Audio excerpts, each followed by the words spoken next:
Roll.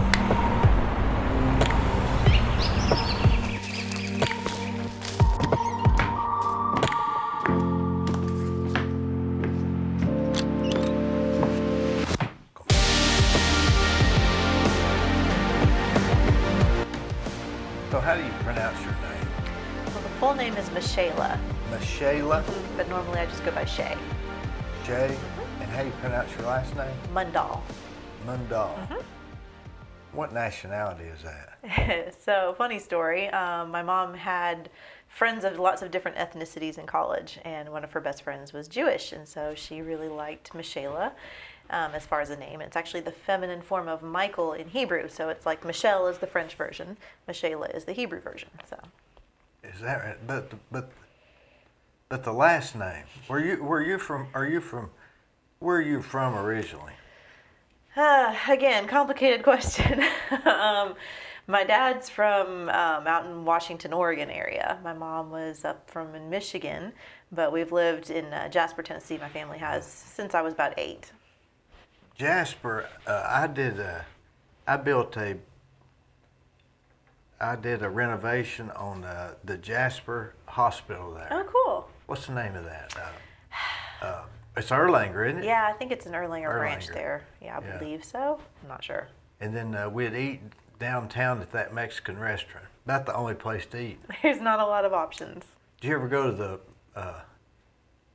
Dutch Maid Bakery? Yes, all the time. Are they still open? As far as I know, they live, that's up there. My parents live up there, Tracy City, just above Jasper. Yeah, most people don't know where Tracy City is. Oh, I do. Well, because there's a Dutch Maid in Tracy City also. Yep. You ever eat lunch there? I haven't actually eaten lunch there, but we used That's to the best stop in there. place you'll ever eat, if they still do it.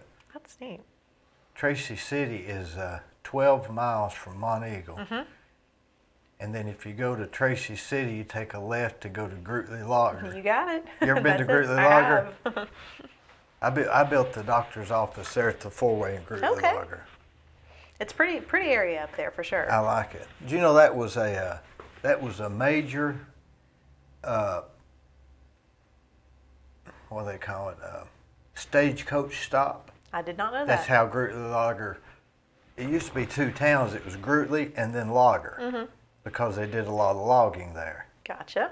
And it was most of the Dutch came there to work, and that's how they started the Dutch Maid Bakery. Didn't know that. That's pretty neat. So how did you get into snakes? Snakes is your thing, It right? is, yes. Do you raise them I do. in Cleveland? I do, yep. What end of town? South End. So, How yeah. did you get to Cleveland? Well, I actually went to school in Collegedale down there at Southern Adventist University. Yeah. And I really liked the area and found a job up here, so I ended up moving up here. Are you Seventh Day Adventist? I am. Yep. So yeah, so got into snakes. Actually, was born and raised overseas, over in Asia. I was born in Guam. My parents were both teachers, and so over especially in Asia, a lot of the locals don't really know much about reptiles, and so if they find something, it's automatically everyone's terrified and they want to stay clear of it. I mean, it's kind of the same here for the most part too. But my parents were never scared of snakes. My parents actually grew up in Africa, so again, it's kind of we're kind of from all over the place. But I'm 3rd generation missionary family actually. So my parents' family was missionaries in Africa. Were they Seventh Day Adventist also? Yeah, and that's actually my parents met over there in Africa. My dad went over as a student missionary. Anyway, so they were never scared of snakes, and most fears are generally passed on, from parents to children. So kids aren't normally afraid of anything. They just they would go run out and pet a growling dog if if mama didn't go no.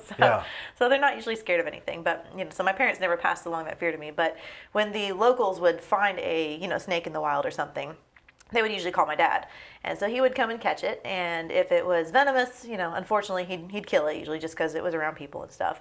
If it was non-venomous, he'd usually release it. But once he had had control of it, he'd let me and my sister pet it and touch it and all that. And them both being teachers and very, very good hands-on type teachers, even if they did have to kill it, they would then take it to school and we would skin it and dissect it for science class or something.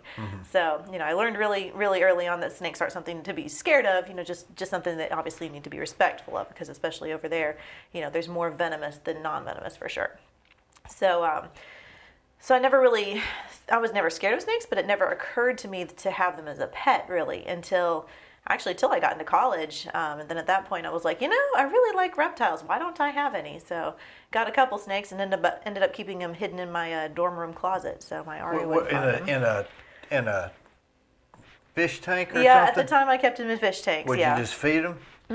Yep, and I'd feed them. They only have to eat about once a week when they're close to adult size. So, yep. So I would feed them, and I had lights on the fish tanks that would turn off, on a timer before the RA came around and did a room check in the evening. So, that was back before I knew the more preferred method of keeping them. But what was the attraction to want to keep a snake? I don't know. I mean, that's just because maybe they're unusual. Everybody has cats and dogs.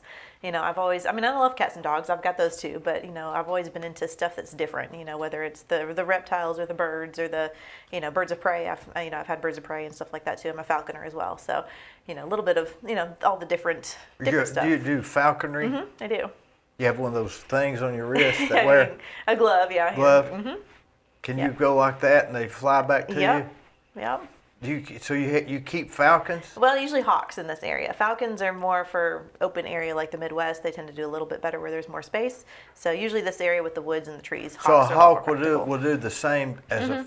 Yeah, falconry is just the name of the sport, but again, it can encompass multiple different types. Did you ever watch that movie, Hidalgo? Yes.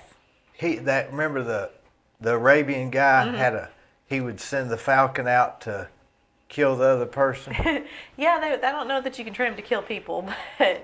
But that must have been something in the old days that they did, or they wouldn't have portrayed it in the movie, reckon? Yeah, I mean, falconry's been around since, of course, medieval times.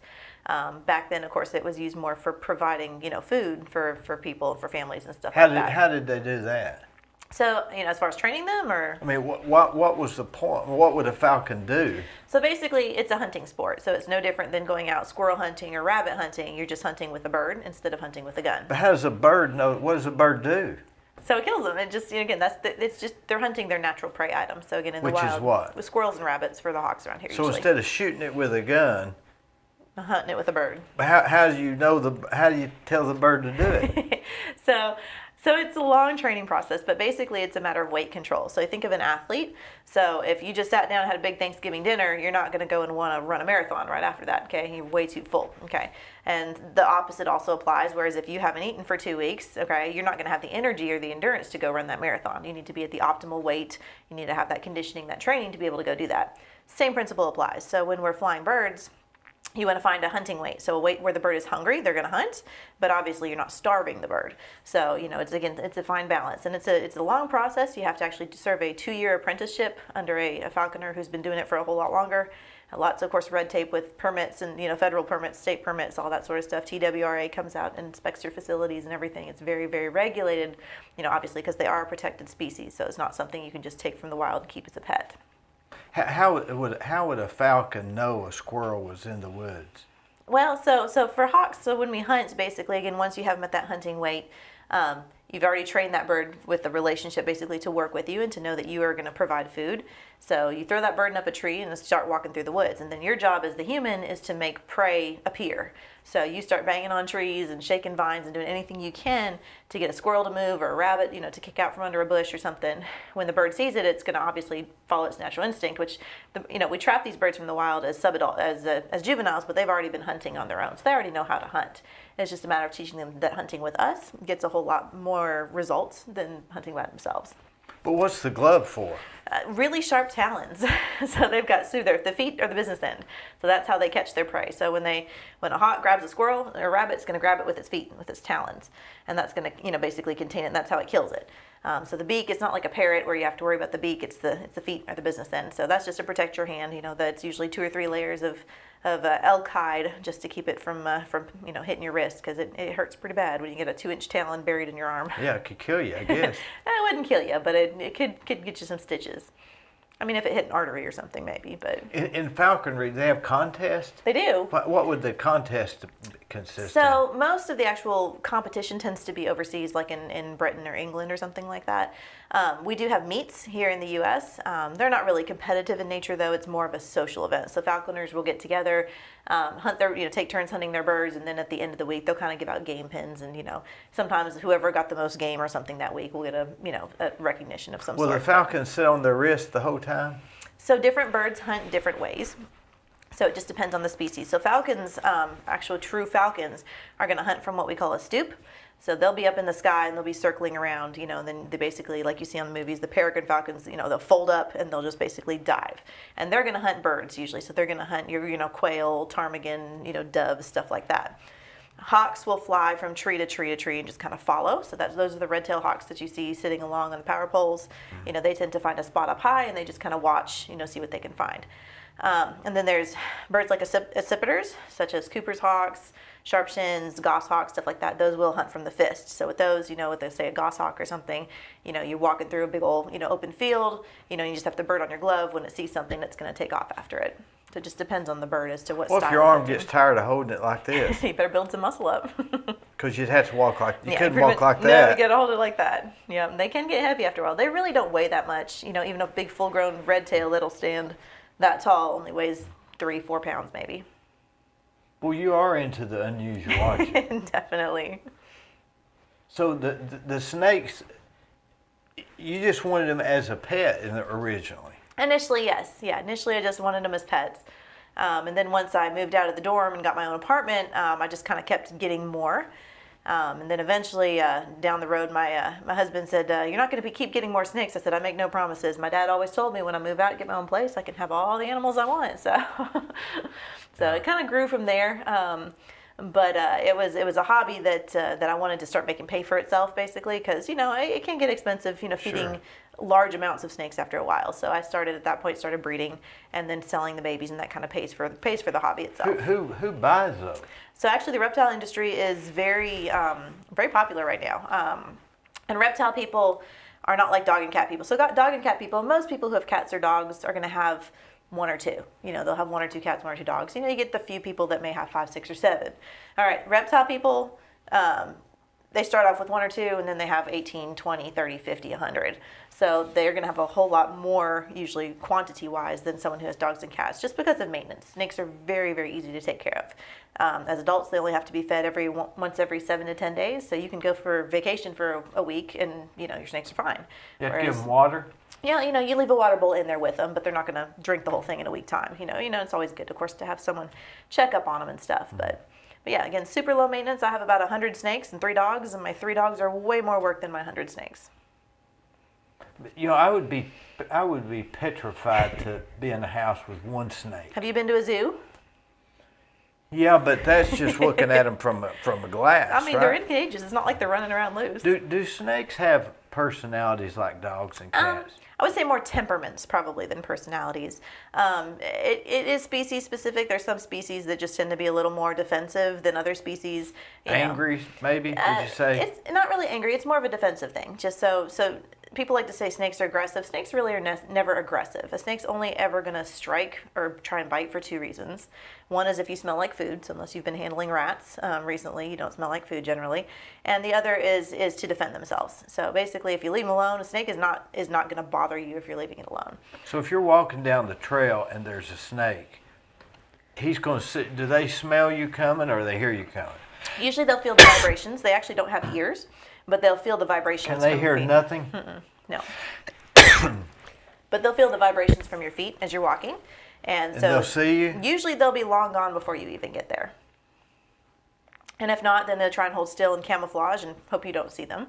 And if you do see them, again, generally they're just going to try and hold really still and hope you keep on going. And most, I'd say 95% of snake bites is from people messing with them. Either they're trying to pick them up or they're trying to kill them. Just stepping on them next to a tree. Yeah, I mean, again, if you step on them and legitimately didn't see them and you just step on them, sure, they're going to defend themselves, just like any other But they're probably animal. going to slurry off. They would definitely try. ahead of Yeah, they're time. going to try and get away first. Yeah. If there's a way to get out. It's like any wild animal. A squirrel. If you go pick up a wild squirrel, it's going to bite you too. Any wild animal doesn't want to be messed with. So. Do you have any snakes that are like you come up to it and it'll come up and you pet it like you would a dog, or is it? Reptiles don't really, I would say they don't really enjoy handling per se. It's not a dog that's necessarily going to seek out interaction. They just tolerate it, So you have snakes that tolerate it better than other snakes.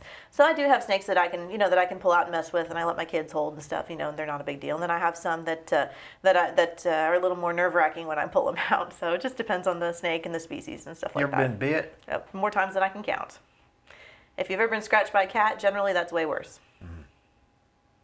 So do these around here? Would a venomous snake would not be something to be afraid of unless you're getting ready to step on it, or Correct. other than that, it's not a. It's Correct. And you said venomous. I'm so proud of you. That's awesome. Most people say poisonous, though. Yeah. So if maybe a dog would be more dangerous than a snake. Oh, absolutely, hands down. I mean, if you look at statistics, the number of dog bites compared to the number of snake bites per year is not even comparable. I mean, so many more people are attacked by dogs. And even then, around here, what most people think are venomous snakes usually are harmless. 9 out of 10 times it's going to be a harmless snake. And again, leave them alone. Don't bother them. They won't bother you. I mean, I can understand people get nervous if they see them on their property and stuff.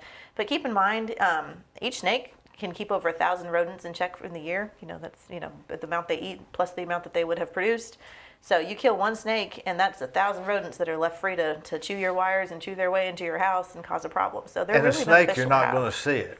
Exactly, you're not going to see it, and they're only going to come where the food is. So if you don't have a rodent problem, most likely they're not going to be bothering your house. So they're not going to get in your garbage can. That's not what they do. They're going to be after the rats. So wherever the rats are, they're going to follow them.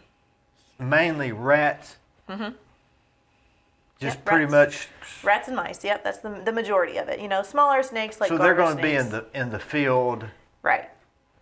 Yep, field, woods, wherever you're going to find rats. Barns, again, you can see them, a lot of them in barns, because that's where, again, feed for the rats are, so they're going to follow those. But if they feel the vibration of you coming, how far away can they feel a vibration? That's a good question. I really don't know how far. Like from here to this table? Oh, easy. Yeah, definitely. Usually further than that. I mean, so unless I'm running, they're probably not. They're probably going to be gone before I get there. Yes, most of the time they're going to be on, or they're just going to blend in and hold really still, and you won't even see them. You just walk on. You just walk on by them. But that'd be just luck if I didn't step on them, I guess. well, right? As long as they were on the side of the trail, usually they're not going to lay in the middle. They like to hide, to stay somewhere where they are more hidden. So if you're hiking, out in the woods, for example, and you're hiking down a pretty worn trail. In other words, if I can't see them, I'm probably not walking there. I mean, if you can't see them, the odds of you stepping on them are pretty slim. I mean, again, it's think of a mile-long trail. What are the odds that you're going to step in the exact spot that the snake happens to sit? Probably not super high. And most snakes around here, again, are non-venomous anyway. So I can't tell you the number of times that people have sent me a picture of a dangerous copperhead they killed, and 9 times out of 10, it's a rat snake, or it's a corn snake or something like that. So often people kill them and they think they're venomous, and I'm like, no, you just killed a very harmless, very beneficial, corn snake. A venomous snake around here. What's the worst one we have? So we only actually have 2 species of venomous snakes in this part of Tennessee. So we have rattlesnakes, so those would definitely be the worst. They're also extremely rare. I personally have never seen a rattlesnake in the wild, and I do a lot of hiking and backpacking and camping, and I'm looking for them. I've never actually seen one. Now, obviously, a lot of people have, my family has, friends have, and stuff, but I've actually never got to see one, which I'm really bummed about. I would love to see one in the wild. I get really upset when people kill rattlesnakes because they are rare. There's actually not very many left because people have killed them. And especially the big ones and stuff that are around, man, leave them alone. Call someone to come, call me, I'll come get them, But don't kill them. I mean, there's so few of them left. I'd rather see them relocated if possible. Copperheads are the ones that are the most common. You're going to see those around a lot. Those are considered mildly venomous. So most of the time, unless you have an allergic reaction to them or unless you're a really small child, those will not even kill a person. What will they do? They'll put you in the hospital. With what? What are your symptoms? And I could be wrong on this. I'd have to double check, but I believe they're neurotoxic. I could be wrong. I don't know. I'm not sure if they're hemotoxic or neurotoxic, actually, off the top of my head. What'd you call them? Human? Hemotoxic. So you have hemotoxic, which basically attacks the blood and the tissue, and then you have neurotoxic, which attacks the nerves. I want to say, I don't even know, but I have to look it up. I'm going to probably say the wrong thing. But again, either way, it's not going to be a fatal response, again, unless you have that allergic reaction. What do they treat you with? Crofab is kind of the standard go-to. It's the kind of the coverall anti-venom for the most part. Does it handle neuro and the I other? think so. You're getting kind of outside my realm of expertise. I don't deal with venomous. We actually can't have venomous snakes in Tennessee, so I just haven't dealt with venomous a lot. I would love to learn. I keep hoping one of these days I'll, get to work with a zoo or So something. only two snakes around here.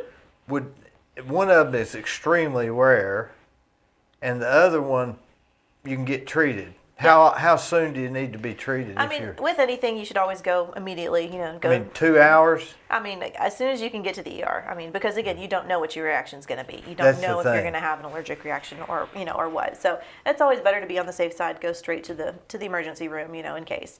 And then, obviously they can treat you for both rattlesnake and and copperhead bites. The rattlesnake one again is going to be the doozy. That one's you may lose a finger or two or something in the process, but. Would you have to know which one you had to tell the doctor? Not generally. Again, they can treat you kind of with the coverall, anti-venom generally. But it's usually helpful if you can. I mean, definitely don't try and catch it to take it with you and put yourself in more danger. But, if you happen to know what it was, that is helpful.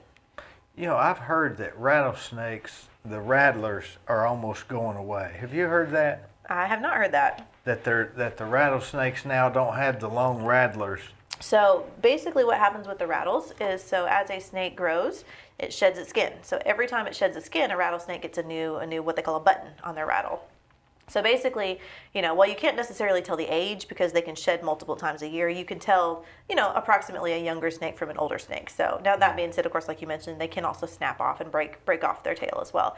But if you got one that's got a really nice intact rattle on its tail, you can, estimate maybe about how old the snake is. So it depends again on how fast they're growing, how much they eat as to how fast they shed. So some of my baby snakes shed every month. Then as they get bigger, they may shed every 2 to 3, 4 months or something like that. So if you've got a snake that's got a rattle that's that long with 15 buttons on it, safe to assume that snake's at least 2, 3, 4, 5 maybe years old, something like that. If it's only got 1 or 2 little buttons, it's probably young, or maybe it broke off. It just kind of depends at the rate that they grow. What's in it that rattles? Causes it to rattle? So, again, not my area of expertise here, but I believe it's a bony structure. So I think, as I recall, there's like a bone that goes up the center, and then the other one's just kind of balanced on top almost. They're just kind of like just loosely layered, and so when it rattles, they'll just kind of basically clatter against each other. And that's supposed to scare the other It's a warning, yeah. And it's a warning more for predators than anything else. So basically, a rattlesnake generally is not going to bite until it has warned you, for the most part. Again, granted, you step on it, it's probably still going to bite you. What about a rabbit? What about a mice? It wouldn't rattle for a mice. No, we're not going to rattle for prey items, just for predatory items, or things that they're worried about getting stepped on or hurt themselves. I wonder if animals know that. They do. Most animals know it. And the crazy thing is most animals are actually pretty immune to the venom. It's not going to kill most animals. Even, for example, my birds of prey that I fly. I've had birds of prey that have gotten bit by copperheads multiple times. And again, this is a tiny 3-pound bird, and most 90% of the time they don't die from it. They recover fine. The leg will swell up for a day or two, and then it heals up and they're fine. So a lot of animals are actually pretty immune to it. We had a horse one time when I was a kid that got bit by a rattlesnake right on the nose, and it swelled up. He had a hard time breathing for a little while, but the vet said he'll be fine. He's good. So the body, nature takes care of so much of this. It takes care of the rattlesnake. It takes care of the horse. It takes care of the rabbit too. Mm-hmm. Yep. In the Bible, when it talks about Adam and Eve and the snake, what's your theory on that? Was the snake actually on 2 feet? I don't think so. No, I think it was honestly more of a dragon type thing. I mean, because it talks about the snake being the most beautiful creature. I think it was winged and beautiful, and I think it was one of these gorgeous. I mean, I really do. I think that's almost where like the dragon legends came from. It's kind of that sort of thing. Because the snake, it said it was standing up, but didn't the Bible say it was standing up? I don't think so. It said that it talked Eve into eating the apple, and then. God said, "You will crawl on your belly from now on." Yep, and a lot of people use that story to justify, why snakes are bad. But then I like that's where they got it. Right, and I like to turn that around. I say, okay, well, if you're going to use that story, then we got to be fair here, okay? Because if you take when the children of Israel were going across the desert, all right, I don't know if you remember the story. It's not a super popular one, but there's a point in time where they turned away from God, and God allowed snakes basically to come out and start biting them. And so the people, of course, cried out to Moses, and Moses said, well, here's what you do. Or God said, here's what you do. He said, you put a bronze serpent, up on a pole, you lift it up, and everyone who looks at it will be healed. And of course, that would symbolize Jesus later on being lifted up on the cross. So I said, okay, well, if you're going to use the story about Adam and Eve and how the snake is bad, well, then you're going to have to use this story here where the snake symbolized Jesus on the cross. So, both sides. Now, is that where we get is it because the snake venom is used for some medicines that we get the sign of the doctor snake? That is actually where it comes from, yes. Yeah, the sign for the doctors, which is like the cross with the snake on it. That comes from that Bible story, yes. Mm-hmm. So what venoms would they use? As far as for healing? Again, usually it just depends. In areas that have, for example, other countries, or places where they allow, other venomous species to be kept as pets and stuff. They'll have different species-specific antivenoms, and of course that's where you see the snake farms where they're actually having to like milk the snakes and stuff like that. Yeah, they make them bite the jar. Right. So the venom is to help other people that's been Correct. bit. So they actually is it for any other medicinal? They actually are using. I know they're using copperhead venom actually for breast cancer research as well. So it's actually been proven to destroy cancer cells, and so it's actually become very, very instrumental in fighting breast cancer research. How long has that? I'm not sure. I know several years it's kind of been ongoing. I don't know what the current status is on it. It's almost like they were onto that way back then. Yeah. Very well. Very well could have been. And I know, again, I mentioned I grew up in Asia. Over there, they actually will drink venom as an aphrodisiac over there. So they had a night market as a kid that I loved going to, and you could pick out your snake. You pick out your cobra usually. A night market? A night market. Is that like a bar? No, it was actually think of like a street market basically. So it extended down several streets just with little stalls and vendors and stuff. But you would pick your snake, and then it would fight the mongoose, and eventually, obviously, they'd kill the snake, and then they would drain the blood and the venom, and especially men would drink that as an aphrodisiac basically. Reckon it worked? I don't know. Not sure.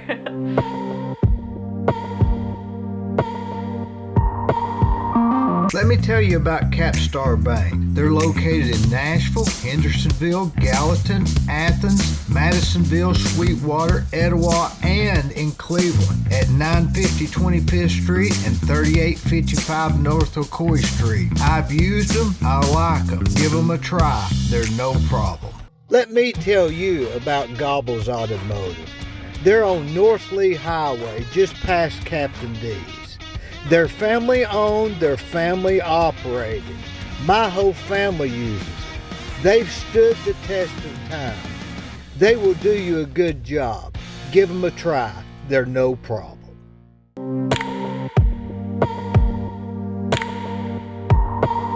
A mongoose is always able to kill a snake, right?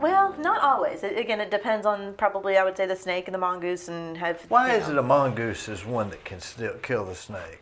Wasn't there a cartoon like that? I'm not sure. Maybe. Remember on that movie, Blazing Saddles, they had the guy Mongoose. They called him Mongoose. Vaguely, I think I only saw that once. I always thought about that as an animal. So you think that the story of Adam and Eve with the snake, that it said it was a winged animal that walked, and that now that is the animal that now crawls? I would say so. Yeah, and I think that's one reason so many people are afraid of them, because God did put that inherent fear of them in there. Well, it said man will fear you, didn't it say that? Mm-hmm. Yeah, and I think that is why probably a lot of people do have that inherent fear of snakes. Plus, a lot of it goes back to just education. A lot of people just haven't been exposed to reptiles. They've just been taught snakes are bad, kill them all, burn them with fire, burn the house down, this sort of thing. The only good snake is a dead snake, and it's education. It's a matter of, people learning that that's not always the case. And even if you don't necessarily like an animal, it doesn't mean that it doesn't have a place in the ecosystem, So, I have the weird irrational fear of frogs and toads. Go figure. But even then, I'm still never going to, deliberately kill one. They have their place. They're going to eat bugs. They can stay outside. I'm cool with it. But it's not something that me personally, I ever really want as a pet. Everyone's got those irrational fears, and that's fine. The biggest Some thing people is, don't like cats. right? There's always something. I've got a friend who's deathly afraid of birds, so it just depends, and that's okay, but just because you don't like something doesn't mean it deserves to die. Maybe the reason we don't like some things is it goes way back to something we don't even remember. I would say so, or something even back to early. Again, you think back 1800s, 1700s, way back in the day. If you got bit by a snake, there was no doctors and anti-venom, and it was pretty much a death sentence. So at that point, you weren't going to stick around to decide whether it was venomous or non-venomous. At that point, snakes were bad because they could kill you, sort of thing. Yeah, they just had to be. They didn't know. They had to shoot Right. all of them. Right, just shoot them all because again, it has a chance of killing you. No different than how people killed out. Just about it made the wolves go extinct and the mountain lions and bears and pretty much any predatory animal that has a chance of killing us. We as humans have a history of doing our best to eradicate that. And then that's that's unfortunate. But maybe it's one of those survival mentalities that we have ingrained in our brains from hundreds of years ago or something. I wonder how copperhead venom would help with breast cancer. Wonder what the theory of that is. I don't know the specifics on that. Again, I haven't done a lot of research, as to what exactly they're doing with it. But I think and why breast cancer? Why not all cancers? I'm not sure. I'd have to do some more reading on that. But something to do with it breaks down the cancer cells or something. But yeah, I'm not completely sure on that. But definitely something worth looking up. Isn't it funny that we start finding out that this stuff that they knew years ago had some validity? Yep. Like the Bible, if you ever wonder if the Bible is real, go back to where it says people will fear you forever, and here we are, how many years later, and we're all afraid of snakes. Yep, very true. And they used to think that snake venom had some healing properties, and now they're finding out that it may help breast cancer. Yep. So it's almost like we need to go back and look at what they were saying. And when did they stop? When did they stop thinking about all that? Yeah, I don't know. But you think about that. I think that's the case for lots of things, whether it's herbs or you think of Native Americans. They used to use a lot of herbs with healing properties and plants and stuff like that. Yeah. And nowadays we're so stuck, it seems like, on pharmaceuticals. That everyone's afraid to try anything natural. But it's like, well, hey, it's been used for hundreds of years. Try it, see if it works. If it doesn't work, well, you still got your pharmaceuticals if you need it. But and really, pharmaceuticals are just a mass-produced, confined of the other a chemical version of that thing. Right. My take is, if I can find something that's in a little more natural form that works better, or works just as well, why not use it? Is it, if it's going to accomplish the same thing, it's not going to hurt me. But if you study that stuff now, they think you're a kook. They do. Yeah, you mentioned anything like, natural remedies or, acupuncture, hydrotherapy, anything like that. Well, you're just one of those weird, weird people. I had a friend of mine go see a acupuncturist here a while back, and he said that he didn't know if it helped or not, but it was the most relaxing experience he had ever felt. So, maybe that's... Yeah. That was firsthand. Being a Seventh-day Adventist, we're very into health and, and healthy living and stuff like that. And one thing, that my family's always done is a lot of hydrotherapy. So hot and cold treatment, stuff like that is really good for being, for when you're sick. So even as a kid growing up, when we felt that we were getting a cold, like getting that scratchy throat or something like a cold's coming on, my mom would always have us soak our feet in super hot water. So you get it as hot as you can stand it and try and kind of keep adding a little hot water for about 20 minutes. Then you dunk them in cold water for about a minute. Dunk what, your feet? Yeah, and then put socks and slippers on, keep them really warm. And if you did that a couple times a day, it would kick a cold every single time. But nobody wants to do that because that takes too much time. It's a whole lot easier to go to your doctor, pop a pill or something, than actually put a little effort into that. Exactly. And so my mom, is in her mid-60s, and she hasn't had a cold in years. I don't know, it's probably been 10 years since she's been sick, because she's very, very conscientious about stuff like that. I'm not as good about it, but when I remember. If you put a book out on that right now, they would almost ban you. Probably, because everyone wants the quick fix. It's a whole lot easier, again, to take a pill or whatever than it is to actually and soaking your feet for 20 minutes and then soaking it and put that's still within an hour.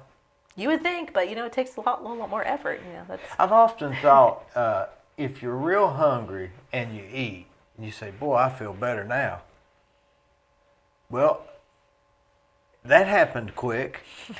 So what if I had a cold or something that this made me feel better? It can happen that quick if I knew the right thing to take. Absolutely.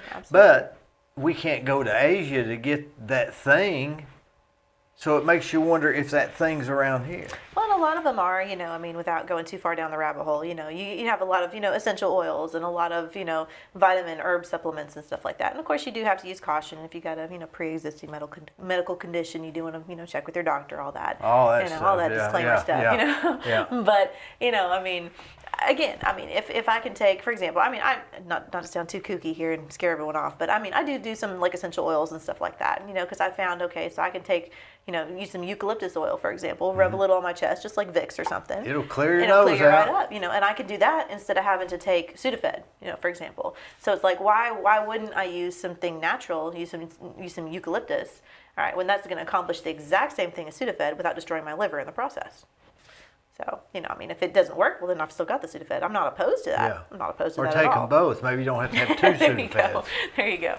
Yeah, so, again, if it'll work, I'm all for it. If it doesn't work, well, hey, I'm all for medication too. Again, use what you need to, but at the same time, if you can do something that's more natural and a little healthier for your body, why wouldn't you? The Seventh-day Adventists have always been on health.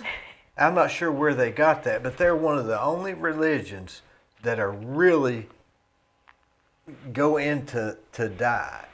You're very correct. I mean, that is so odd to me that somebody started that way back. I work with a guy that's a Seventh-day Adventist, and he's 92, and he's gone to California because he's getting married.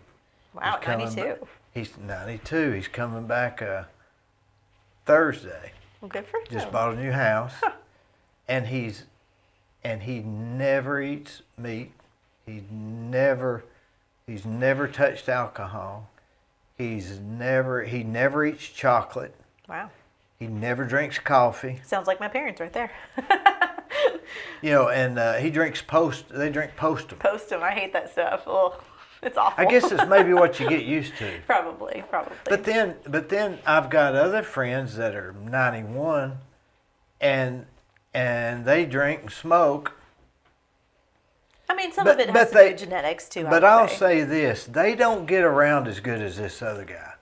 That's a fact I know. So they actually did a Genesis study, and it's been a few years back, probably 10, 15 years ago. And they did a Genesis study on certain areas of the country and certain religions and longevity. It's a very interesting study. I want to say it was actually published in National Geographic at the time. But it was very interesting. And Seventh-day Adventists were the very top as far as longevity for a religious group, basically. And California was one of the top places just because there are a lot of Adventists out in California. But it was one of the top is basically the top religion as far as longevity, and basically they attributed that to the healthy lifestyle that most Adventists try to live. You'd have to. If it was a true study, you'd have to attribute it to that. Yeah. And that's basically, they researched, again, like I said, lots of different religions, different people groups, stuff like that. And this guy drinks 64 ounces of water a day. Good for him. He carries the jug around with him. Mm-hmm.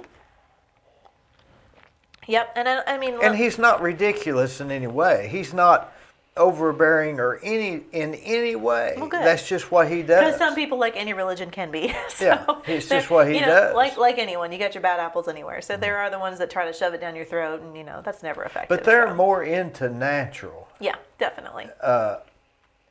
Than they are to the. Not that they're not into medicines. Correct. But they're more into natural. Back when I was a vegetarian, I went vegetarian for about 15 years. Wow. Strict vegetarian. And I quit because I didn't feel good. Yeah.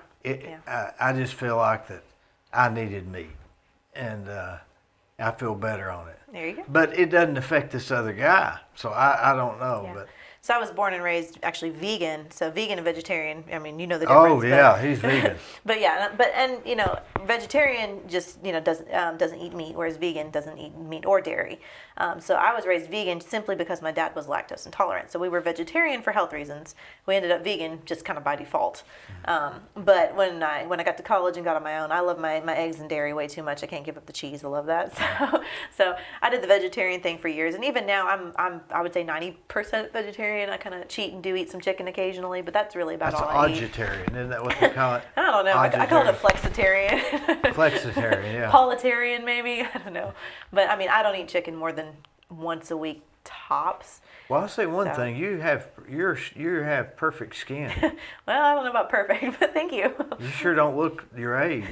You told me your age before you came in. I'm 36, yeah. Well, you really don't look 36. Oh, thank you. But do you think that that this guy that I was talking about, he's big on scheduling. He stays on a good schedule as far as goes to bed about the same time, he gets up about the same time, he goes out to eat Thursday nights. He's routine. Yeah. And I think that maybe routine is as important as diet. It very well could be. I mean, I know there have been studies that have shown that, that routine and keeping your body on a regulated schedule is important, whether it's going to bed at a regular time, getting those 8 hours of sleep at least, drinking adequate water, all that sort of stuff is important, and of course you add in some exercise and you add in a healthy lifestyle, and you take all of that together, and I think it makes a big difference for sure. I really think it does. I think the haphazardness of not having. If you show me somebody that's on a really good schedule, I'll show you somebody that's got a lot of money. You ever noticed that? Wrong. You're probably not wrong on that one. Never fails. Us poor peasants just have to work when we can. Yeah. So. All right, now you have a day job, I right? do. Mm-hmm. Which is what? I work for the Tennessee Highway Patrol. I dispatch out of the Chattanooga office for them. So you don't stop people from speeding? No, I'm not on that side of the radio. I'm the other side of the radio. So when you dispatch, how do you answer the phone? Who do you get a call from? So most of our calls that we actually get at Highway Patrol are usually transfers from either other agencies or other agencies calling in for a request for THP, or occasionally you'll get a motorist that'll call on the road, but most of those will just call 911 or whatever by default. But usually, again, it's an accident, it's a disabled motorist, something like that. How do you answer the phone? Tennessee Highway Patrol, Dispatcher Mundall, how may I direct your call? What's the nature of your call? How did you arrive at that? Because it just doesn't go together. So I've actually been in emergency services since 2007 in some form or other. I actually started out as a firefighter. I was a firefighter for 9 years. Where at? In Appleton, Collegedale area, Tri-Community Fire Department. Is that a volunteer? It is volunteer. Volunteer, yeah. The chiefs and kind of the upper brass are paid. There used to be an auction over there, the Appleton Horse Auction, really? right around there. Yeah. I didn't know that. Yeah. That's cool. But yeah, so I was a firefighter for 8 years. You went out and fought fires? Mm-hmm. You wore the hat? Oh yeah, did all that. I loved it. I mean, I'm a bit of a adrenaline junkie, so I enjoyed it. But after about a year of doing that, I said, I really like this, so I'm going to go back to school and get my EMT. So I went back to school, got my EMT license, and I've kept that up. So I'm still currently an EMT, licensed EMT. So I did the fire EMS thing for several years while I finished my degrees. When I finished my degree, my bachelor's is in education, so I couldn't find a teaching job at the time. So I ended up going to work at Hamilton County Dispatch. So I dispatched down there at their 911 center for about 3 years. How did you end up there from EMT, not being able to get a job, education? You answer an ad or what? No, as far as the firefighting, my roommate at Southern at the time, she was actually on the fire department. She goes, "You need to come do this. This is so much fun. You should totally come try this out." So I was like, okay. So that's kind of how I got into it initially. But then as far as dispatching, I was like, well, if I can't find a job in teaching, I really like this emergency services thing that I'm doing on a volunteer basis. Let's see if I can find something in the field on a paid level. And it's pretty hard to get on as a firefighter as far as a paid department. There's a lot of competition and stuff, and they weren't hiring at the time, so I went ahead and took a dispatch job, did that for 3 years, and then a teaching job opened up at that point, and I said, well, I should at least give that a shot. So ended up teaching for 4 years. I love the teaching part, just didn't like dealing with the parents and the administration. So after that, I said, I'm going to stick with the dispatching. So I went back to dispatching, this time up at Bradley County, up here locally. We're at the 911? At the 911 center, and I was there for 5 years. And then I've just been at the THP job for about a month now, actually. So it's a pretty new job still. Did you like it there? I do. I mean, I loved Bradley a lot. But this is definitely a nice, easier pace. The 911 centers is definitely very, very fast paced. There's a lot of work, a lot of multitasking, a lot of stuff you got to do. I loved it, but after being in this job for 15 years, I said, it'd be nice to have something a little slower paced. So I'm enjoying the THP where, the call volume is, you don't deal with 911 callers. Nobody's in a panic. Well, I wouldn't say nobody, but, the instances are far less for sure. If I was at a 911 center and the phone lit up, I'd panic. Now you get used to it. It's like anything else, Did you ever hear people screaming? Oh, every day. You get cussed out every day. You hear people screaming every day. Usually you take at least 1 or 2 if you're in a panic and they say, "What's your address?" He's trying to shoot me. What's your address? Yep, location, location, location. It always has to come down to location. What I always tell people is we can send everybody. We don't even have to know what's going on. We will send the cavalry, but we got to know where they're we're sending headed that to. way. We got to it know doesn't where matter it is. who's doing what. We got to know where it is. Okay. However, the questions that we ask, there's a reason we ask those questions. The 911 centers, they always say dial 911, but they don't. They should do exactly like you say. They should advertise. Give the dial location. 911 and know where you are. Yeah, that's probably the number one Give thing. that and then tell what's happening. Exactly. Because nothing else matters. That's why when you answer a phone for 911, you say 911, where is your emergency? That's what Right, you say. yeah. Now, TV shows, you see them say 911, what is your emergency? We don't say that. In real life, it's where is your emergency? Because we want to know where location is what's the most important thing is. Oh, because I could be here, but the emergency's there. Correct. Or Good idea. or if you're calling on a phone that it depends. So everyone thinks in the movies 911 can pinpoint your location. Well, that's true to an extent. It's not super accurate though. It can be up to half a mile away. Okay, so obviously, if you're out in rural Tennessee, okay, half a mile, maybe the closest house, we may be able to find you. And everybody's followed Right. GPS, and it took you almost there. Exactly. But if you're in the middle of downtown Cleveland and your GPS pinpoints you to a half a mile, that could be anywhere. In downtown Cleveland. So What's the address of your emergency? Correct. Of the emergency. What is the address of the emergency? So either know the address, know the closest cross street, what road you're on, what is the closest cross street, know a landmark, hey, it's the McDonald's on whatever street, something that can pinpoint your location. Because just picking up and screaming, he's got a gun, okay, I can't help you till I know where you are. So you got to know where you are and lead with that because it saves a whole lot of time. Because otherwise the dispatcher's just sitting there going, I can't get you help till I know where you are. And again, while your phone can again help narrow that down, it's not 100% accurate, and it's going to, again, slow things down a lot. And then when the dispatcher asks the follow-up questions, the worst thing you can say is, just get him here. Oh, that'll make you pull your hair out every day. Please answer the questions. When the dispatcher asks you questions, help is coming. The other dispatchers in the room, they're already getting everything rolling. So nothing is getting slowed down by those questions. Answer the questions. You may not want to, but it's to actually speed the process up. The longer you argue with the dispatcher and say, well, just get him here and scream on the phone, all you're doing is slowing the process down. The fastest way for us to get you help is for you to cooperate, answer the questions, give us the information we need. And things are going to go a whole lot quicker and a whole lot smoother. And we will get you the appropriate help you need a whole lot faster than having to fight that information out of you. But now you've moved into a job that's a little slower pace. You're dealing with other agencies other more than agencies the public, that know. Generally speaking. Now, some agencies will still transfer callers over to us, so we still do get calls from the public. Most of the time it's about... Where is the place located? It's off of Volkswagen down there at the Volkswagen plant, right there at the T-Dot building, so kind of that same area. So do you ever work at nights, like in the middle of the morning? Mm-hmm. Who's there? How many people is there answering phones? At nighttime? Yeah. So THP has a minimum staffing of 3 people in their center, generally 4 during kind of busier hours sort of things. Like, what's the slowest hour of the night? Well, I haven't worked nights with with THP very much, but as far as 911, usually between like 1 a.m. and 3 a.m., kind of in that area. It's pretty dead for the most part. They say nothing happens good at 4 in the morning.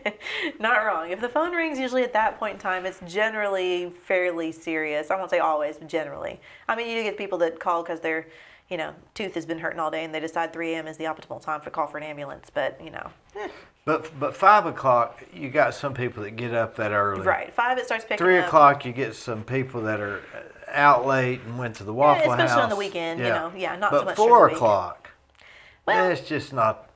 Even 4 o'clock starts to pick up because you got people who go to the gym, really early before work and stuff like that. And some of them will be up around 4 and stuff. Or But people those that come in people for are early crazy. shifts.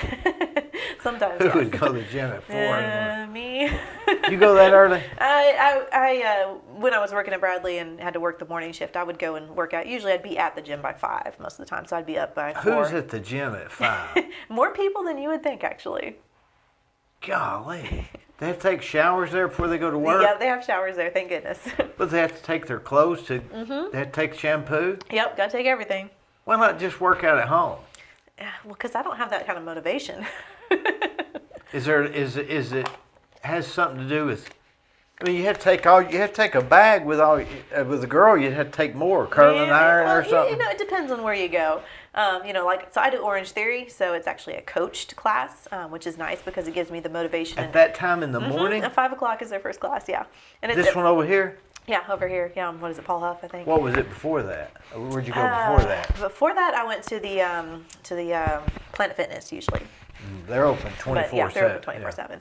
But I like Orange Theory because it's a coached class, and the coaches tell me what I need to do because I just don't know what to do most of the time in the gym. I'm just like, I have lots of equipment, not sure how I'm exactly supposed to structure this. So it is nice to have that guidance and a little bit of coaching and stuff. And so I really like Orange Theory, But yeah, so before that, I'd go there. I'm still trying to figure out the optimal times to go work out now with the new job, but it's coming. We're figuring it out slowly. Yeah, and it may be Chattanooga. Right. They do have an Orange Theory, location down there that's probably a little bit closer too. So. Why do they call it Orange Theory? That's an odd name. Well, the reason is because you actually wear a heart monitor, and the goal is to keep your heart in the orange zone where you're exercising, like you're working your heart, but you're not overtaxing it. So which is what rate? It depends on your age, depends on your fitness level, depends on a lot of things. So they actually, take your, weights and measurements and BMI and on your age, all that sort of stuff into consideration. Plug it all like into the your blood pressure or heart rate? Heart rate, yeah. So what would your heart rate be? Again, when it's in the orange zone, it's usually in the 120s ish. That's when you're working out and you're really breathing. Yeah, when you're working out, but you're not killing yourself. So you got like the green zone, which is okay, you're kind of slacking off. Let's push it a little harder. Orange zone, which is kind of where you want to stay, and then the red zone where you're giving it everything you've got. What's the one above that? You're sick and you go to the hospital, right? Well, red's as high as it goes. So why push to that limit? So basically, it's like fitness. So when a muscle is exercised, you want to exercise it to a certain level. But if you're pushing that muscle beyond that level, then all you're getting is toxin buildup at that point, and your muscle doesn't actually have the chance to build and repair and all that sort of stuff. So there's an optimal. And again, I'm not a fitness guru, so I don't know all the details. Somebody else would be better about that than me. But there's a certain level that it's good to push your muscles to, but beyond that, it doesn't benefit you at all. So, you want to find that optimal range, and they're really good about. There's a theory out there about that I've heard that if you work out at a certain heart rate or intensity, and beyond that, it's doing a negative effect. Right. But we wouldn't know that. Is that something we can't know without a heart monitor? Or probably. Again, I mean that doesn't super knowledgeable when it comes to that. So. But that gets away from our idea of doing stuff more in the natural. Because you wouldn't know what your heart rate is in the natural. But I guess maybe the tune, the theory behind, at least, if you're going out and hiking or something. If you feel that you're tired, then take a break, let your heart recover, But at the same time, you want to be, if you're hiking, walking at a brisk enough pace that, you're feeling like you're actually working.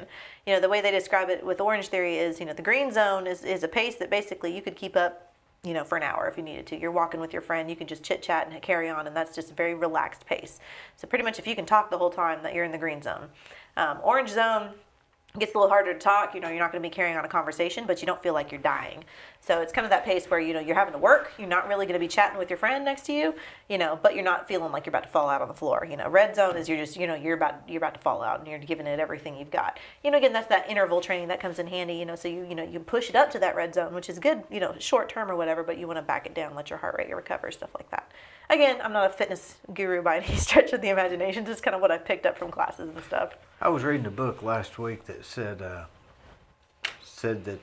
you need to do what your grandmother said, which was get plenty of sleep, eat your vegetables, and go outside and play. Absolutely, and I'm a firm believer in that, which is why... That almost covers everything we've talked about. Just about, which is why even when I was teaching, I taught 6th, 7th, and 8th grade, I never gave my students homework at all. other than to study for like a spelling test or something. But I never gave them assigned bookwork because I'm a firm believer that kids need to go home and they need to go outside. They need to play. They need to be with their families. They don't need to be sitting there doing homework when they've been in school all day. To me, that's ridiculous. I quit a school because they gave homework. Yeah, to me, that's ridiculous. Even 6th, 7th, and 8th grade, I think they need to be outside. They need to be able to play. Unfortunately, most kids come home and they sit on the TV, sit on the couch and they watch TV, or they play on their video games or whatever. Which again, nothing wrong with that in small quantities, but still need to get outside, get that fresh air, get that exercise. And how can you do that if you're not involved in a sports thing? You could go fishing, or you can do like my kids. I just throw them outside and go play. I'll watch you in the backyard. Hiking may be the best thing to do. Hiking is good, but I mean, even if it's just, again, getting out, do some yard work. I mean, then you accomplish two things. You get the exercise and you get stuff done around the house. And get some sun. Exactly. Get some sun, get some vitamin D. Yeah. Get the leaves right. How many kids you got? Got 2 kids. Got a 3-year-old and a 7-year-old. So.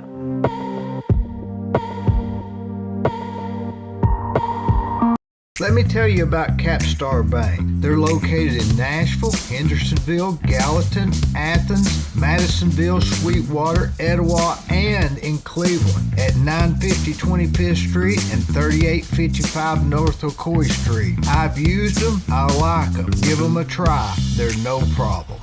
Let me tell you about Gobbles Automotive. They're on North Lee Highway, just past Captain D's. They're family owned, they're family operated. My whole family uses them.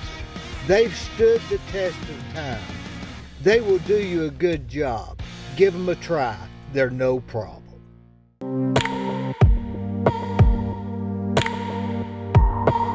You're a very interesting person. I'm weird, get it right.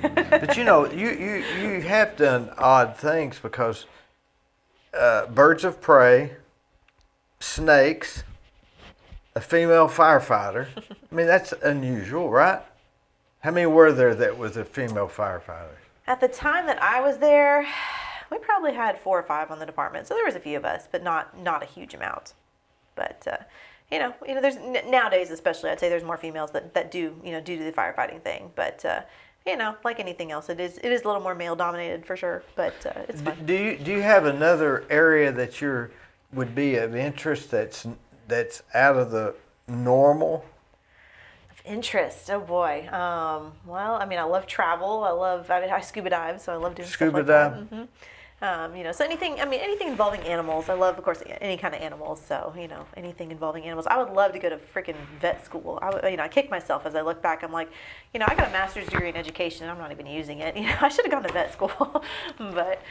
Yeah. Well, they told us vet school was hard to get. They did. They told us it was hard to get into. Everybody said that. And it didn't pay well, and you had to work long hours, and it wasn't worth it. That's what you heard from everybody. And you would get so wrapped up in people's pets, I would think. Yeah, it would be easy to do, I'm sure.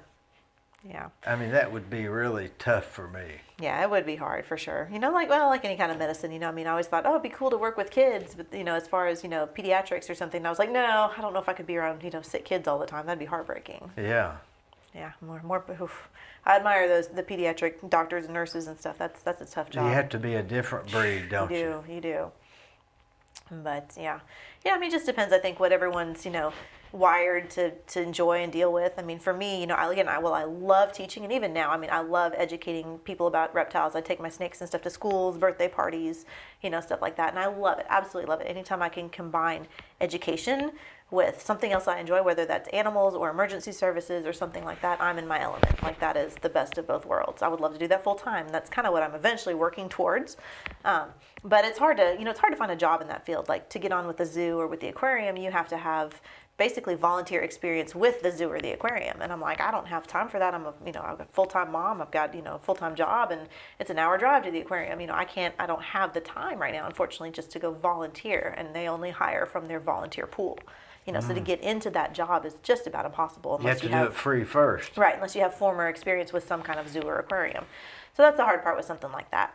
So, that's the long-term goal again, is to make my snake and reptile business go full-time eventually, and then hopefully, how would that be monetarily? How can you turn that into financial gain? So, well, right now, I mean, it's a good side hustle for me right now. You know, I make decent money with with doing it. I do a lot of shows. What do you do though? So basically breeding and selling reptiles. So you breed them for what? What do you mean?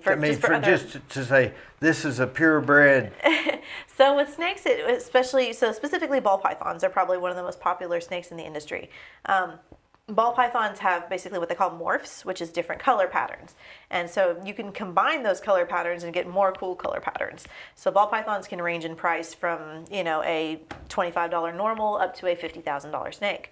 You mean like I've seen some that look like a banana, exactly like a banana. Yep. Yeah. Is that what you're talking about? I've got some of those. Yeah. So my snakes that I sell generally fall into the $300 to $500 range, just kind of mid-range animals. Anything. So you breed you learn to.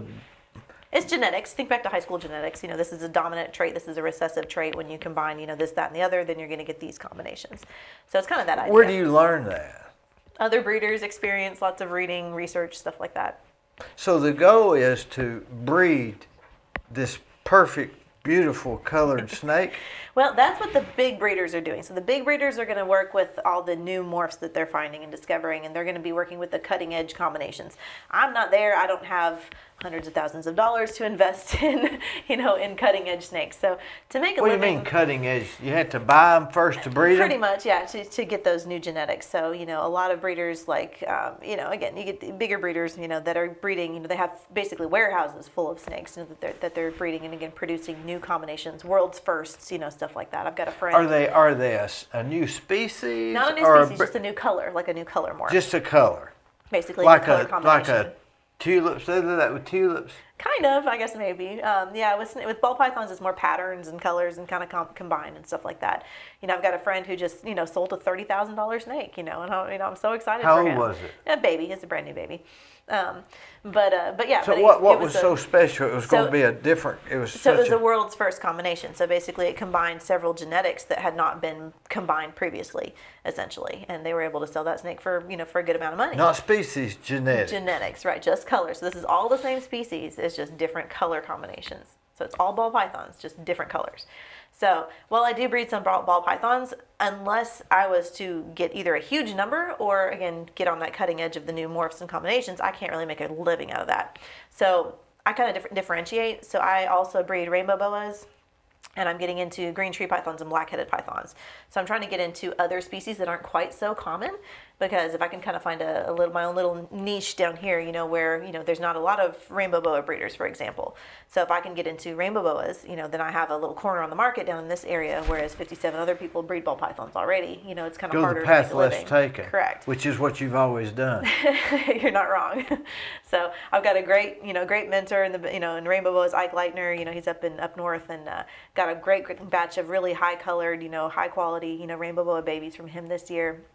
So, give them, 4 years or so to grow up, and I'll be able to breed those and hopefully, again, start producing some really, really good quality rainbow boas in this area, which we really don't have. Well, with rainbow boas, there's not as many color morphs as there are with ball pythons. So with rainbow boas, it's more of like a high red orange snake, or you can get some albino combinations, but there's not as many different colors as like there are with the ball pythons. But there's just nobody. How big do they get?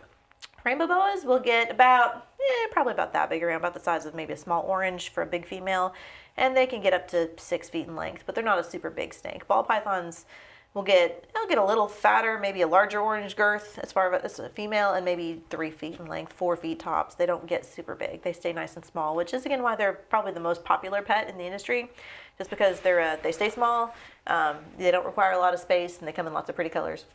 What are they just good for? Just looking at? It's like any pet. What is any pet good for?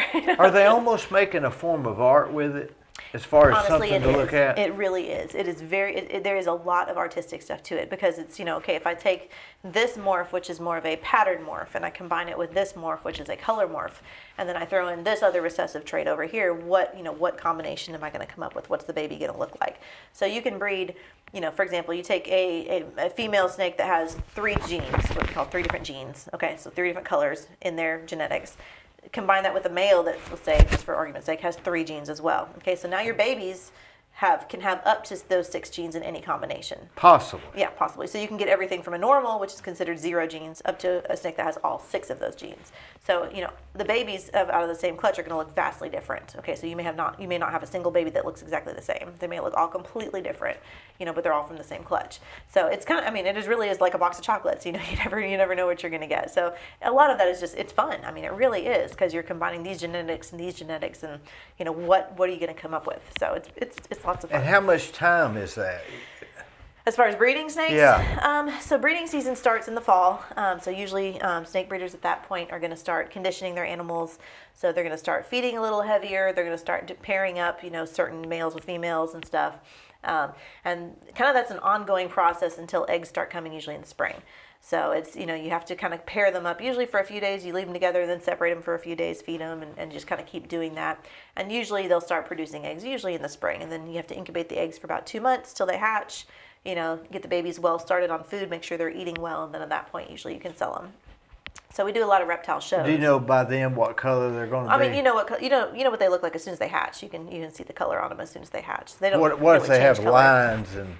Some of them do. So but you wouldn't be able to see that till it got a little bigger. No, you can see them as soon as they hatch. The color doesn't really change. Oh. Yeah, so the color stays the same from the time they hatch. I'd show you pictures, but And these don't have any personalities to speak of. I wouldn't say personalities as much as temperament. Again, ball pythons. Do your snakes know you? If I walked into a room and you walked into a room, would they know you? They would. They do recognize, I would say, people's scents and stuff like that. So I think they can smell what I smell like, and they know that I'm not going to hurt them and stuff. So I have a couple, I have a big Burmese python, and he, I can have someone else holding him, and he always keeps trying to come to me. So I think he recognizes that, Just like a baby or a dog would. Kind of, yeah. Or a cat. It's for a snake, it's more of a safety thing. Like, I don't know this person, but I know that person, and I know that person's not going to hurt me, so I'm going to go over there to them. Generally, yeah, you're probably not wrong, yeah.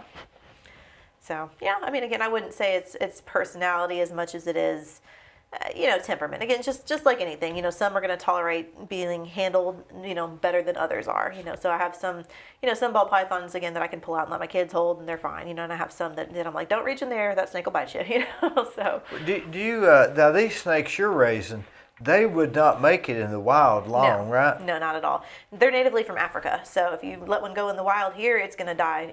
By the time winter weather hits, it'll die. So they cannot survive in this weather around here. Because because of the coolness. It's too cold. Yeah, it's too cold for them. Yeah, we actually don't really have any pythons or boas per se in this area. We have I think the only native boa or python in North America is the rosy boa, I believe. Yeah, the rosy boa or the rubber boa. And those, I believe, are out west, as I recall. So we really don't have any boas or pythons that are native to North America for the most part. You get down to South and Central America, obviously, they're going to have some down there. But, most of them, again, are from South and Central, America, Africa, stuff like that, Australia, as far as boas and pythons, generally. You ever have dreams at night that they've got out? You keep in the garage or what? They actually have their own building, so they have their own snake building. But no, I've had. Do you have like aquariums for each of them? No, actually, so aquariums are not the optimal way to house snakes. Most people start off with that just because they don't know any better. But aquariums really are not a great idea, not a good way to house a snake, especially ball pythons. They require really high humidity because in the wild they live in termite mounds, and so termite mounds, dark, they're humid, stuff like that, and that's what ball pythons like. So ball pythons do a lot better basically in a tub system. So you can either have racks, which essentially is like, imagine those little plastic dressers that have little drawers that pull out, kind of that concept. Or you can put them in just a plastic tote like you get from Target, just with the plastic totes with the latching lid, and with a heat mat for for heat and all that. They do a whole lot better than that, 10 times better than they do in aquariums. Aquariums are, I say, but aquariums are for fish. If it's not a fish, don't put in an aquarium. You don't have any trouble with anybody. If you wanted to keep something where nobody get it, that'd be the place to keep it, wouldn't it? Yeah, I have friends on the fire department that's like, if your house ever catches on fire, it's just going to burn down. Well, okay. How big is the building? I've got a 10 by 20 foot building, so. Metal building? It's just one of those prefab sheds, that you get from whatever, and it's heavily insulated, of course, being in the South, and it has to be climate controlled, so it's insulated.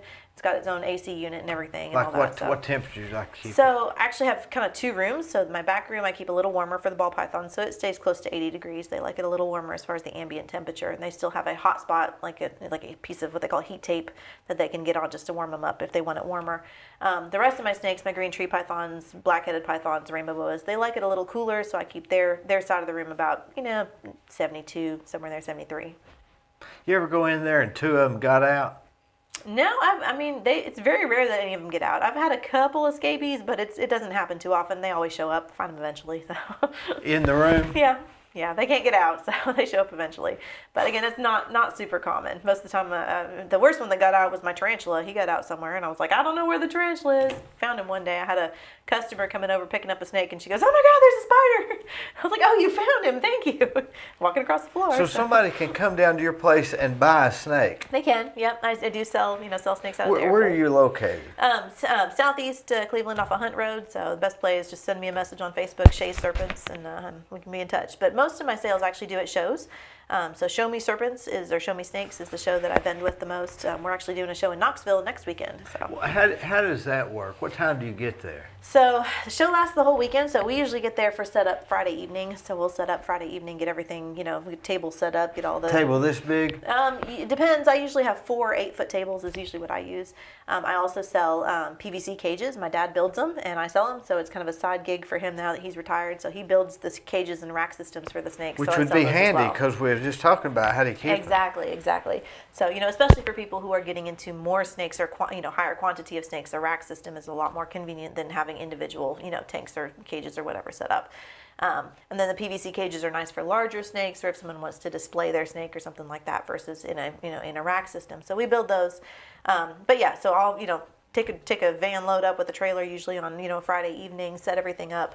And then usually the show starts. Where do you keep the snakes during that? Will you go to a motel room? You can, but most of the time we go ahead and put them in the warehouse, in the building wherever the show's going to be at. Set them up on the table, and of course they have heat. And the people that host the show are really good at keeping the building warmer. They say, hey, we got a reptile show, we got to keep the building 75 degrees or whatever. So they're good at making sure the building's not freezing cold. How many do you take on that show? It just depends on how many babies I have available. 10 at the time. or 5 or 20. Usually I'll take between 12 and 15, somewhere in there. And so somebody that's into this would stop by and say, boy, I really like that one. I think it would go good with that. And right. I'm getting this for somebody, whatever the reason. Exactly. Now I'm a small breeder. Again, I don't have many. There's breeders that go and they bring 500 snakes. So I'm a small breeder. I don't have a lot of snakes on my table. Which is why I really appreciate it when someone does purchase from me because I don't have the selection that everyone else does. I'm a really small business, so it's like someone buys from me. I'm like, thank you. I appreciate that. How many will you sell on this? Like you'll be there Saturday and Sunday. Saturday and Sunday. Mm-hmm. And then you head back to Cleveland or wherever. Sunday night. Yep. So yeah. Because I had a hard time getting you to come here because you were on several shows. Yeah, on shows. Yep. Yeah. So it just depends. It depends on the show. This time of year is not good because everyone's saving money for Christmas. So nobody has usually the extra money to spend on reptiles or whatever. Tax season, of course, is the best time of year because everyone's got that nice tax return and they have that extra money. So springtime is usually a really good season. Falls, winter, not so much. So it just depends. I tend to do better as far as sales of my cages and racks than I normally do on snakes, just because again I don't have the selection when it comes to snakes that some of the other breeders do. But I'm usually one of 1 or 2 people that sells cages and racks. So usually I do a lot better as far as those with sales. What will you spend? Like you'll sell like $500 worth over the weekend? Usually closer to $5,000 on a good weekend. So. God, 5,000. That's a good show though, so that's not average. But again, and you don't have anything in these except rats. Yeah, as far as snakes, but those are usually, like I said, more cage sales. So my cages, there's a whole lot more overhead in cages. So I've got the PVC, and PVC nowadays is crazy expensive. How big a PVC does he use? So I buy usually just regular 4x8 sheets of PVC sheeting. Basically 1/2 inch. Yeah. And right now, that's up to $100 a sheet. So it's gotten crazy expensive. I used to be able to get it for closer to 60, and it's up to 100 now. So and one place I priced was 110 per sheet, and I was like, good grief. It's gone up and up and up. You put hinges on them or what? So the cages we build, it's basically a box, to be fancy. It's a box, and then it's got usually sliding plexiglass doors, so we'll put track on it and stuff with sliding plexiglass doors, put an LED light in it, and then they can usually, we don't provide heat for those, so they have to go get their own, usually a radiant heat panel or something to heat that with. As far as the racks, it depends on, we build them with different tub sizes. So you can have big 41 quarts that are, 3 foot long by a couple foot wide for adults, and then you can have, smaller ones for babies and stuff like that. And we run those with actual heat tape that you can hook up to a thermostat as far as heating and stuff. So. But the people that are buying these snakes are typically breeders, or are they? Not necessarily. It's usually hobbyists, just people who enjoy reptiles and stuff. So again, reptiles are, say like Pringles, you can't have with just one. It's very rare that you have someone that has one snake. I mean, that's pretty rare. Most of the time, people are going to have 1, 3, and 15. So.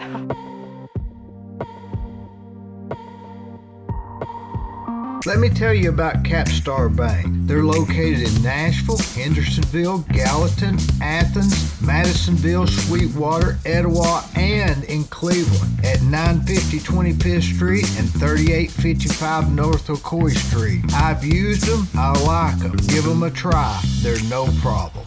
Let me tell you about Gobbles Automotive. They're on North Lee Highway, just past Captain D's. They're family owned, they're family operated.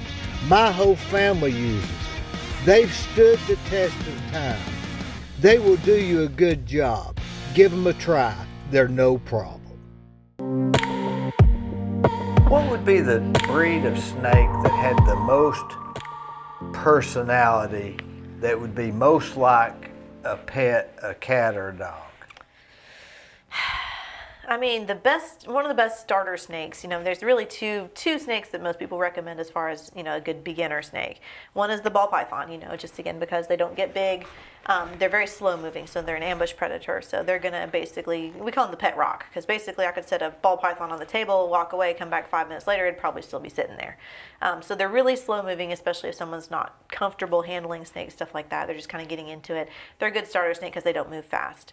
The flip side is if you do try and put them in an aquarium, which unfortunately a lot of people do because they listen to what PetSmart says. Don't ever listen to what PetSmart says.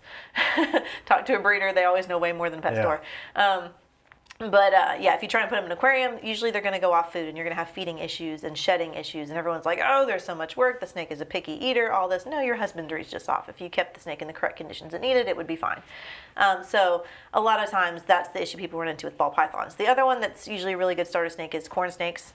They're good starter snakes. They don't have the feeding problems that the ball pythons do. They tend to eat no matter what the conditions. They eat really well. The flip side with them is they're a lot faster moving snakes. So you have to be a little more confident in your handling because that snake's going to keep moving. It's something you got to kind of keep feeding through your hands. It's not going to just sit on the table and chill. So. Have you seen that YouTube video of that girl sitting in the lawn chair and that snake runs to her and she grabs it?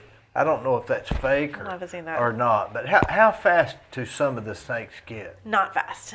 Most species, pythons, boas, they're ambush predators. They're not built for speed. So they sit there and they wait for food to come along, and when it comes along, they grab it. So like a supermarket. Exactly. They're just going to sit there and wait for it to come. What are a fast snake? So probably the fastest, when everyone thinks of fast snakes, is like your black mambas or something over in Africa. Those are going to be fast snakes. They're going to move pretty quick. But even then, again, a snake is generally not going to, black mamba? Mm-hmm, black mamba. How fast can they get? I don't know, but they can move. They move like this? I mean, they'll, crawl, so yeah, they can move pretty quick, so. Because snakes have to go like, they don't go like that. They go more It depends on the snake. Some can actually go almost perfectly straight. So it just depends on, a lot of times, the terrain. A lot of times the reason they go back and forth is because they're trying to get some kind of purchase. It's hard on a smooth surface like this, for a snake to crawl. There's nothing really that their belly scales can grip onto. But if you've got something that's like, like the road or something, it can pretty much crawl a perfectly straight line because there's enough purchase for its, for its scales to grip on. Purchase. Yeah, so the way they crawl is with their belly scales. So the back scales are little individual scales that go all the way across. Belly scales basically span the full length of the belly. They're super wide. So the way they crawl basically is they spread those belly scales apart. They kind of grip the road, almost like a caterpillar sort of idea, or whatever they're crawling on. But again, usually they're going to go side to side just because, it's like if you're going down a steep hill, you want to turn your feet sideways, kind of go to, same concept. If you're going straight, you tend to, slide or get going too fast or whatever. It's not as stable. So kind of the same concept. So they're able to grip better on whatever surface they're crawling if they go side to side as opposed to a straight line. Now, if I'm driving down the road and I see a snake going across the road, around here, what kind is it? A black snake? 90% of the time, it's a black snake. Yep. And what do they do? Eat rodents? They eat rodents. They're non-venomous. They're good to have them around. Leave them alone. They're just going to the neck. They're just going to the road. creek. Yep, going to the other side of the road. Yep. Yep. Yeah, and speaking of creeks, here's something else. People think that we have water moccasins. Yeah, I've heard that my whole life. Nope, we do not have water moccasins and cottonmouths in this part of Tennessee. Now, if you go further west towards Nashville, Memphis, they will have them over there. If you go further south down into Georgia, Alabama, they'll have them. But in this part, Chattanooga, Cleveland area, we do not have water moccasins. Just not the right not weather the right somehow? weather, not the right terrain, not the right, just not. Are water optimal moccasins conditions. venomous? Water moccasins are venomous, yes, but we don't have them here. But not as bad as a copperhead? They're actually worse than a copperhead. Yeah, so copperheads are still going to be your pretty basic one. They're probably not as bad as a rattlesnake. I don't know. You'd have to define bad on that one. But yeah, they're definitely up there with a rattlesnake, not something you want to mess with. But what most people think are water moccasins around here are banded water snakes. They look almost exactly the same if you don't know what you're looking for, and they will mimic the behavior of a water moccasin. Again, they'll open that mouth wide. They'll try to get you to leave them alone. Because again, most non-venomous snakes realize that if it's venomous, you might leave it alone. A banded snake's not venomous. No. He's just living.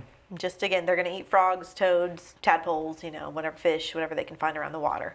And that's where you may have seen some of those YouTube videos where the guy has the fish in the water and he's kind of flapping it around the water and the snake comes. Yeah. That's a banded water snake, yeah. What about those snakes that they blow the horn and they come up and... Cobras. Yeah, so those are cobras.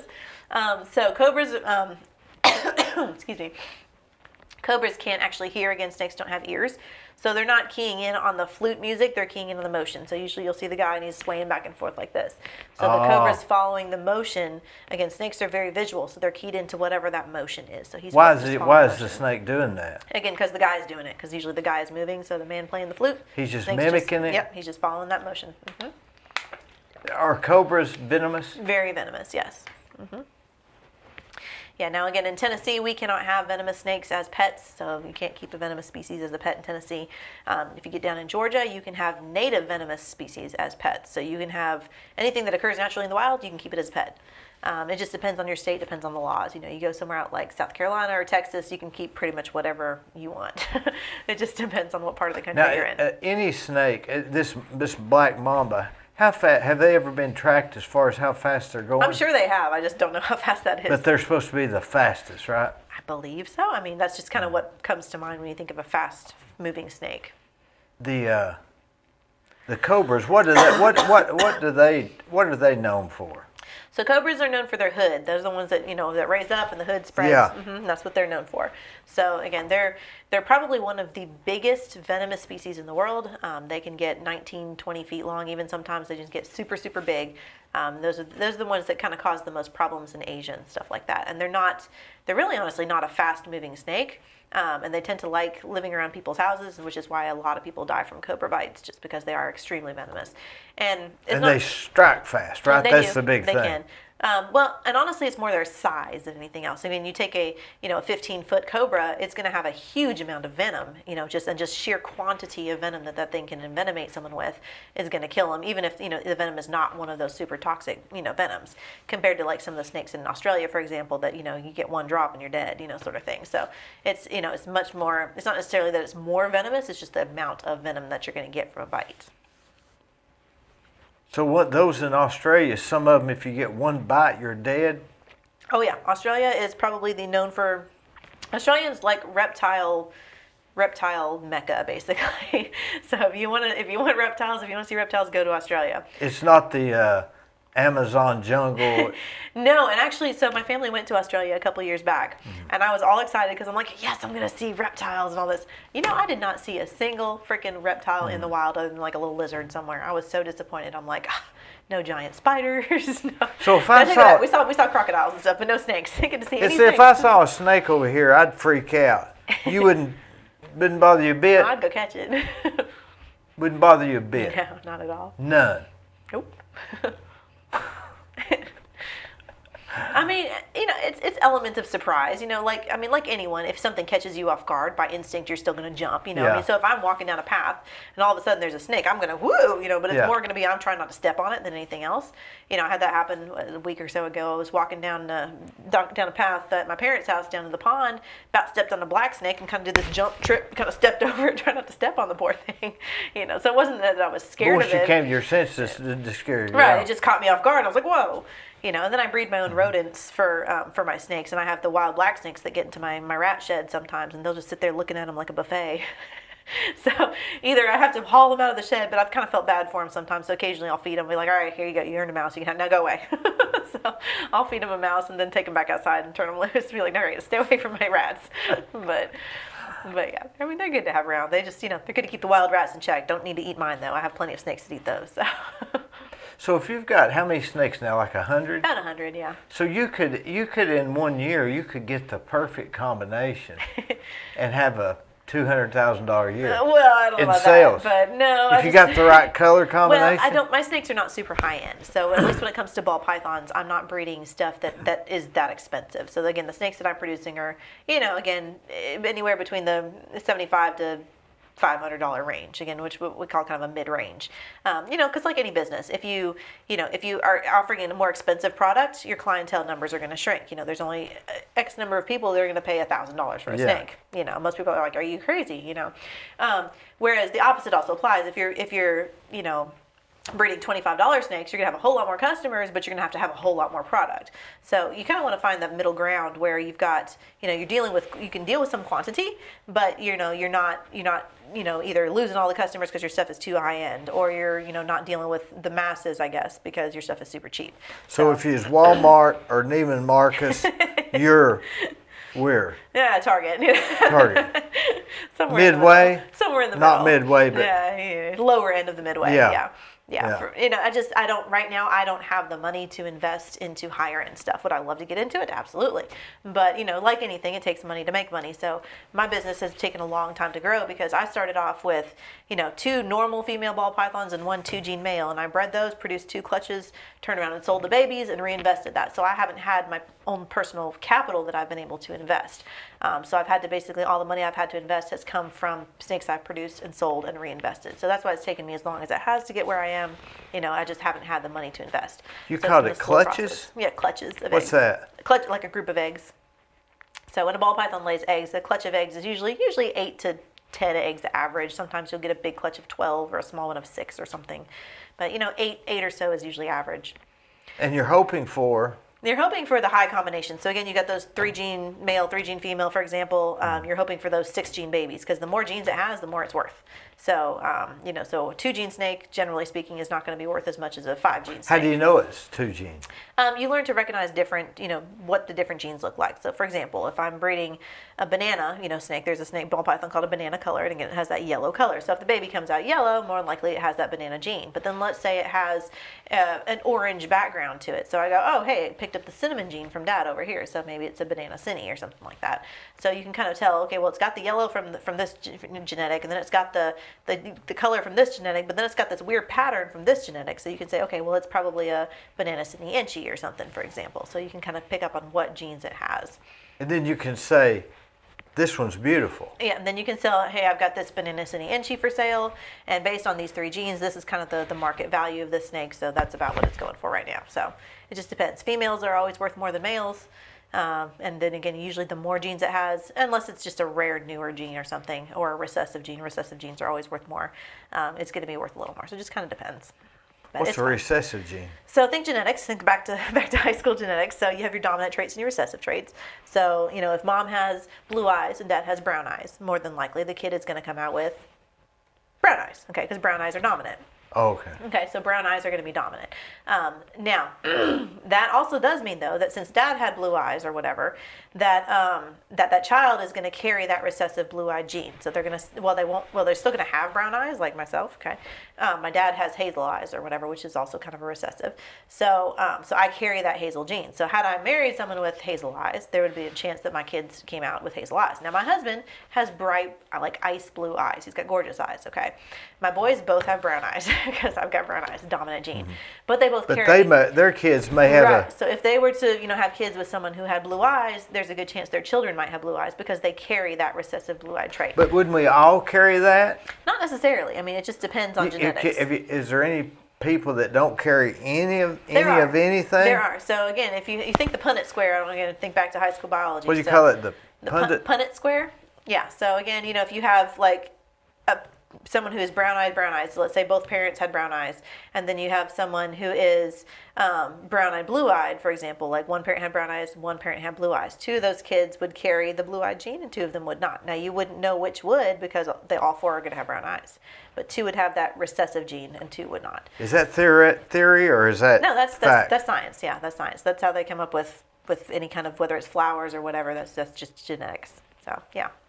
Where'd you get this educated? Because you're educated, not just in snakes. You're an educated person. Yeah, I have a master's degree in education. Yeah, so. But I mean, you're intelligent though. Where did you get that? My parents, I guess. I don't know. I've been lucky to have a lot of life experience. I mean, was it in Asia? Was you a grow little up bit in? of that. Where did you go to grammar school?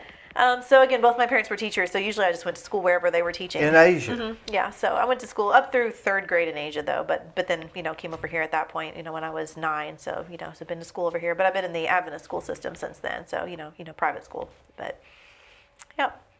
Maybe it's genetics. Maybe it's genetics. No telling. So now, how does a person get a hold of you if they want to get a snake to breed, or if they want to get a Christmas present for somebody that has everything, right? I guess you could do that. Hey, absolutely. Somebody that has pets or.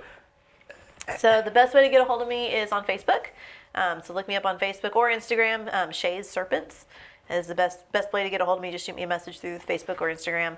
I don't really have a website at this point. I need to get one built, but I don't currently have one.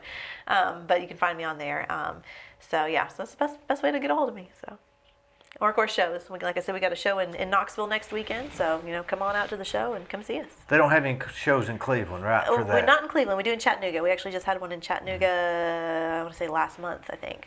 So, yeah, Cleveland's just not quite big enough to host a show. Not quite, no. But they'll do one in Chattanooga, Nashville, Knoxville, Atlanta was a couple Well, it weeks ago. seems like it gives you a chance to kind of go out of town, like it's a fun. vacation It too, is. right? It's fun. And the reptile community is small, so all the vendors are going to know each other and we hang out and we socialize and all that. And, like I said, I love it even just for the education because, you get people that come in, they're terrified of snakes, maybe their significant other drugged them there or whatever. Or you get the kids who are interested, but they're not quite sure if they should be scared and you're able to be like, hey, you want to hold a snake? And they're just like, whoa. And just watching that light, come on their faces and their eyes, when someone is able to experience something they may have never tried before.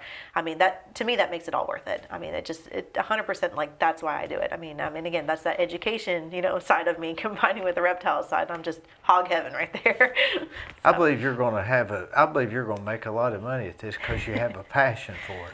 I do love it, and again, like I said, hopefully, maybe a year or two down the road, it can actually become the full-time job. We'll see, that's the goal.